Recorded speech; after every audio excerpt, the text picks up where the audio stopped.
മരിച്ച അതിഥി തൊഴിലാളികളുടെ മൃതദേഹങ്ങൾ നാട്ടിലെത്തിക്കുന്ന സ്വകാര്യ ഏജൻസിക്ക് വേണ്ടി തൃശൂർ മെഡിക്കൽ കോളേജിലെ താൽക്കാലിക സെക്യൂരിറ്റി ജീവനക്കാരൻ പ്രവർത്തിക്കുന്നതായി പരാതി. അതിഥി തൊഴിലാളികളുടെ ക്ഷേമ സംഘടന പരാതിയുമായി രംഗത്തെത്തി. സംഭവത്തിൽ ജീവനക്കാരനെ മാറ്റി നിർത്തി തൃശൂർ മെഡിക്കൽ കോളേജ് അധികൃതർ അന്വേഷണം ആരംഭിച്ചു. തൃശൂർ കാട്ടൂരിൽ ജോലി ചെയ്തിരുന്ന പശ്ചിമ ബംഗാൾ സ്വദേശിയായ അതിഥി തൊഴിലാളി കഴിഞ്ഞ ദിവസമാണ് മെഡിക്കൽ കോളേജിൽ വെച്ച് മരിച്ചത്. തൊഴിലുടമ മൃതദേഹം വിമാനം വഴി നാട്ടിലേക്ക് എത്തിക്കാനായിരുന്നു തീരുമാനിച്ചിരുന്നത്. പോലീസ് സ്റ്റേഷനിൽ നിന്നും NOC എടുത്ത് മരിച്ച അതിഥി തൊഴിലാളികളുടെ കുടുംബത്തെ നെടുമ്പാശ്ശേരി വിമാനത്താവളത്തിലേക്ക് അയച്ചു. എന്നാൽ എംബാം ചെയ്യുന്നതിന് മൃതദേഹം കോൾഡ് സ്റ്റോറേജിലെ സെക്യൂരിറ്റി ജീവനക്കാരൻ വിട്ടുകൊടുത്തില്ല. ഡിജിറ്റൽ രേഖയും ഫോട്ടോ കോപ്പിയും നൽകി. എന്നാൽ ഒറിജിനൽ വേണമെന്ന് സെക്യൂരിറ്റി ജീവനക്കാരൻ. വിമാനത്താവളത്തിൽ നിന്നും ഒറിജിനൽ എത്തിച്ചു നൽകിയപ്പോൾ ജീവനക്കാരൻ വീണ്ടും തടസ്സങ്ങൾ പറഞ്ഞു. ഒടുവിൽ സംഘടനാ പ്രവർത്തകരെത്തി മെഡിക്കൽ കോളേജ് PROയുമായി ബന്ധപ്പെട്ടതിന് ശേഷമാണ് മൃതദേഹം വിട്ടുകിട്ടിയത്. അപ്പോഴേക്കും 8 മണിക്കൂറോളം സമയം പാഴായിരുന്നു. സെക്യൂരിറ്റി ജീവനക്കാരൻ ഇത്തരത്തിൽ പ്രവർത്തിക്കാൻ കാരണം മൃതദേഹം നാട്ടിലെത്തിക്കുന്ന സ്വകാര്യ ഏജൻസികൾക്ക് വേണ്ടി എന്നാണ് ആരോപണം. 1-ാം തീയതി അവിടെ ഉണ്ടായിരുന്ന കോൾഡ് സ്റ്റോറേജിലെ സൂക്ഷിപ്പുകാരനായിരുന്ന സെക്യൂരിറ്റി ഗാർഡ് NOC വേണമെന്നുള്ളൊരു പിടിവാശി നടത്തുകയും അതിൻ്റെ ഭാഗമായിട്ട് ഏതാണ്ട് ഒരു 8 മണിക്കൂറോളം 6-7 മണിക്കൂറോളം അവിടെ ആ മൃതദേഹം അവിടെ തന്നെ വയ്ക്കേണ്ട ഒരു അവസ്ഥ വന്നു. അതുകൊണ്ട് ഒരു ദിവസം വൈകിയാണ് ആ മൃതദേഹം അവരുടെ നാട്ടിലേക്ക് എത്തിക്കാൻ കഴിഞ്ഞത്. പലപ്പോഴും നിങ്ങൾ എന്തിനാ ഇത്ര റിസ്ക് എടുക്കണേ, സ്വകാര്യ ഏജൻസികളുണ്ടല്ലോ, ആംബുലൻസ് ഉണ്ടല്ലോ, അവർ കൊണ്ടുവന്ന് വച്ചോളൂല്ലോ എന്നൊക്കെ ഉള്ള രീതിയിൽ ആണ് ഈ ഉടമസ്ഥനോട് പറഞ്ഞത്. മെഡിക്കൽ കോളേജിൽ നിന്നും മൃതദേഹം വിട്ടു നൽകാൻ NOC കാണിക്കണമെന്ന നിബന്ധന ഇല്ലാതിരിക്കെയാണ് സെക്യൂരിറ്റി ജീവനക്കാരന്റെ പിടിവാശി.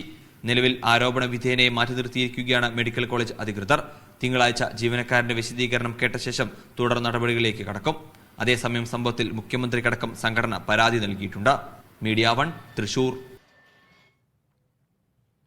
വയനാട് DCC ട്രഷറർ NM വിജയന്റെ ആത്മഹത്യയിലും അർബൻ ബാങ്കിലെ നിയമനക്കോഴ ആരോപണത്തിലും വിജിലൻസ് അന്വേഷണത്തിന് ഉത്തരവ്. നിയമനക്കോഴയിൽ ജില്ലാ പോലീസ് മേധാവിക്ക് ലഭിച്ച 2 പരാതികൾ ബത്തേരി DYSPക്ക് കൈമാറി. ബാങ്ക് നിയമനവും തുടർന്നുണ്ടായ ബാധ്യതയും ആത്മഹത്യയ്ക്ക് കാരണമായോ എന്നും പരിശോധിക്കും. അനീസ് അലി വിവരങ്ങൾ പങ്കുവയ്ക്കാൻ ചേരുന്നുണ്ട്. അനീസ് അലി, ഈ നിയമനക്കോഴ ആരോപണത്തിലും വിജയന്റെ മരണത്തിലും അന്വേഷണം വിജിലൻസിലേക്ക് പോവുകയാണ്. കാര്യങ്ങൾ എന്താണ്?